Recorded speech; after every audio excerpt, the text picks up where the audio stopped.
जय माता दी दोस्तों, आप सभी को दुर्गा अष्टमी की हार्दिक शुभकामनाएं। 22 सितंबर दिन सोमवार से शारदीय नवरात्रि शुरू हो चुके हैं और अब लोगों में ये जानने की उत्सुकता है कि आखिर अष्टमी, नवमी, दशमी कब पड़ेगी, क्योंकि इन तिथियों में लोग घर पर कन्या पूजन, हवन और पूजा पाठ के कार्य आदि करते हैं। बहुत लोग अष्टमी के दिन व्रत भी रखते हैं और इस साल वैसे भी 9 दिन की नवरात्रि की जगह 10 दिन की नवरात्रि पड़ रही है। ऐसे में लोग कंफ्यूज हैं कि अष्टमी, नवमी, दशमी कब मनाएं। तो आज मैं आपको इस वीडियो में ही बताने जा रहा हूं कि आपको दुर्गा अष्टमी का व्रत किस दिन रखना है, अष्टमी, नवमी, दशमी किस दिन मनाई जाएगी और नवरात्रि व्रत का पारण किस दिन करना है, साथ ही विसर्जन आपको कब करना होगा। लेकिन वीडियो शुरू करने से पहले आपसे निवेदन है कि यदि वीडियो आपको थोड़ा सा भी अच्छा लगे तो कृपया एक बार लाइक अवश्य कर दीजिएगा। व्रत की सफलता और जीवन में सुख शांति के लिए कमेंट बॉक्स में अवश्य लिखिएगा जय माता दी। तो चलिए बात करते हैं दुर्गा अष्टमी की। दोस्तों, इन दिनों शारदीय नवरात्रि का पावन पर्व चल रहा है। 9 दिनों तक चलने वाले इस पर्व में मां दुर्गा के 9 अलग अलग स्वरूपों की अष्टमी और नवमी तिथि का विशेष महत्व होता है, क्योंकि इन दिनों में लोग अपने घरों में पूजा की जाती है।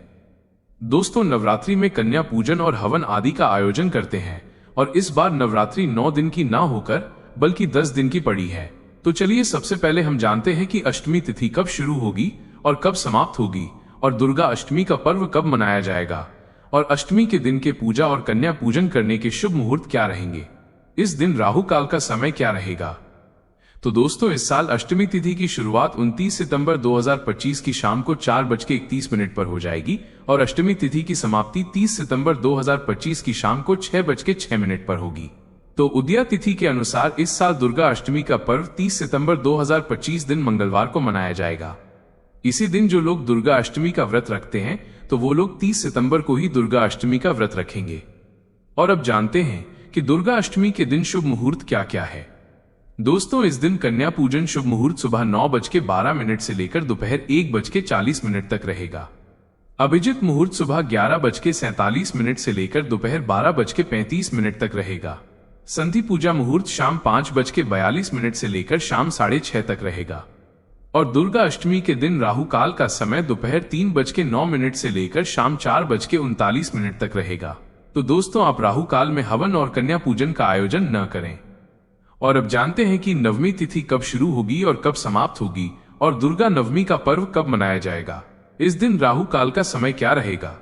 तो आपको बता दें कि इस साल नवमी तिथि की शुरुआत 30 सितंबर 2025 की शाम को 6:06 पर हो जाएगी और नवमी तिथि की समाप्ति 1 अक्टूबर 2025 की शाम को 7:01 पर होगी। तो उदया तिथि के अनुसार इस साल दुर्गा नवमी का पर्व 1 अक्टूबर 2025 दिन बुधवार को मनाया जाएगा। और अब जानते हैं दुर्गा नवमी के दिन कन्या पूजन करने के शुभ मुहूर्त क्या क्या है। दोस्तों, इस दिन पहला मुहूर्त सुबह 6:14 से लेकर सुबह 9:12 तक रहेगा। दूसरा दोपहर 12:10 तक रहेगा और तीसरा मुहूर्त सुबह 10:41 मुहूर्त दोपहर 3:09 से लेकर शाम 6:07 तक रहेगा। और अब जानते हैं दुर्गा नवमी के दिन राहु काल का समय क्या है। दोस्तों, इस दिन राहु काल का समय दोपहर 12:10 से लेकर दोपहर 1:40 तक रहेगा। तो आप राहु काल में हवन और कन्या पूजन का आयोजन न करें। और अब जानते हैं कि दशमी तिथि कब लग रही है।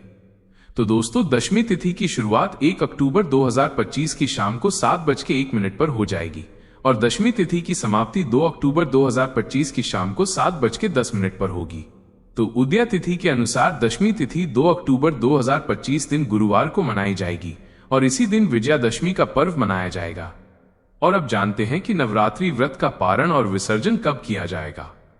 दोस्तों, नवरात्रि व्रत का पारण बहुत से लोग नवमी के दिन हवन और कन्या पूजन करने के बाद कर लेते हैं। वहीं कुछ लोग दशमी के दिन नवरात्रि व्रत का पारण करते हैं। तो जो लोग नवमी तिथि में व्रत का पारण करते हैं तो वो लोग 1 अक्टूबर 2025 दिन बुधवार को हवन और कन्या पूजन करने के बाद नवरात्रि व्रत का पारण करेंगे।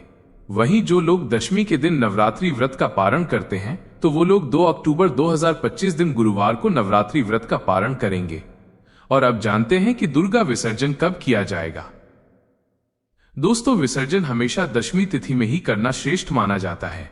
तो आप नवरात्रि का विसर्जन 2 अक्टूबर 2025 दिन गुरुवार को करेंगे, यही श्रेष्ठ रहेगा। दोस्तों, एक बात बता दूं कि अष्टमी या नवमी तिथि को कन्या पूजन जरूर कराएं, क्योंकि कन्या पूजन के बिना नवरात्रि व्रत का पूरा फल आपको प्राप्त नहीं होता है। इसलिए आप अपनी कुल परंपरा के हिसाब से अष्टमी या नवमी के दिन कन्या पूजन का आयोजन अवश्य करें। आप अपने घर में देवी स्वरूप कन्याओं को अवश्य बुलाएं और उन्हें शुद्ध सात्विक भोजन कराएं। नवरात्रि में 9 कन्याओं को भोजन करना आवश्यक होता है, क्योंकि ये 9 कन्या ही देवी दुर्गा के 9 स्वरूपों का प्रतीक मानी जाती हैं। और ध्यान रखें कि इन कन्याओं के साथ एक बालक का होना भी जरूरी है, क्योंकि उन्हें बटुक भैरव का प्रतीक माना जाता है। मां के साथ भैरव की पूजा अवश्य करनी चाहिए। तो दोस्तों, ये जानकारी आपको अच्छी लगी तो कमेंट में जय माता दी जरूर लिखें। वीडियो थोड़ा भी अच्छा लगा हो तो कृपया वीडियो को लाइक अवश्य करें, शेयर करें और साथ ही साथ अमन पटेल यूट्यूब चैनल को सब्सक्राइब जरूर करें। धन्यवाद।